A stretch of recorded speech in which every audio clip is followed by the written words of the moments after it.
Hey guys, it's Jeremy Miner here. Today let's go over what qualifying question should you ask if you get a sense early in a call or even a meeting that your prospect might not have the funds or funding to pay for your solution. First of all, let me preference this. Never waste your time with prospects who give you signals in the beginning of that call or sales interaction that they are completely broke, don't have any money or funds, or cannot get the funding for what you offer. I see so many salespeople waste so much of their precious selling time with prospects that can never even get the funds or money to buy your solution. That takes so much time away from you being with prospects who can get funds or funding together. So let me give you a generic NEPQ qualifying question to ask if you feel you need to financially qualify that prospect. Let's do this. First and foremost, we need to, I'd have to make sure that we could actually help you. I'm assuming that you understand and then you're going to repeat back what they said they wanted, that it's going to require some type of funds or credit to put into, repeat back what you offer, so that you can, and then you're going to repeat back the benefit of what your product or service does for them and what they want. Okay, that's the generic example. Now, let me give you an example of what this would look like. And I'm going to give you an industry-specific example so you can kind of see how it rolls out. Let's say that you sell real estate training that helps people become full-time real estate investors. You would say like this, you get a hint early in the call, they might not have any money for that.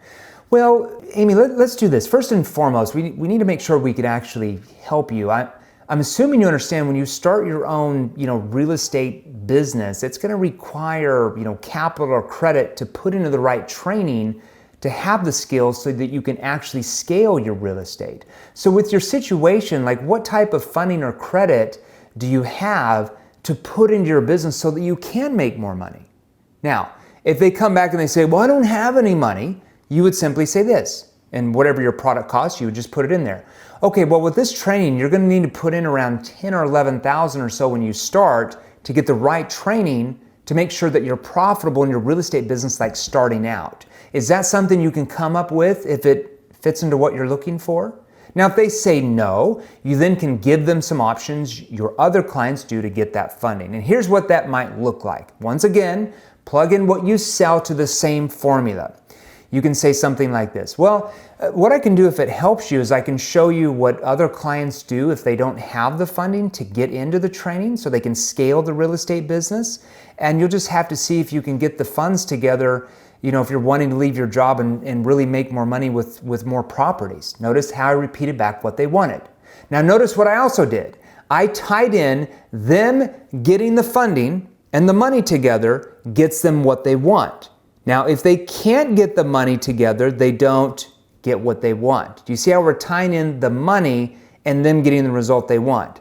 Now, you're then going to go over different options your clients use to get funding, like lending from a bank, credit cards, home equity, 401k. If you sell B2B, how they take funds from another apartment to put into your solution. What other avenues do they have? And at the end of that, you're going to say, so out of those avenues, what of those avenues do you have? See how that works?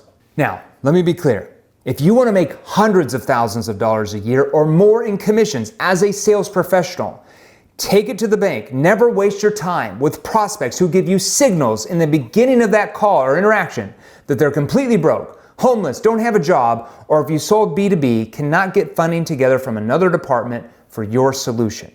Okay, we just went over what qualifying questions should you ask if you get a sense early in that call or meeting that your prospect does not have the funding for your solution. And that is your tip for the day.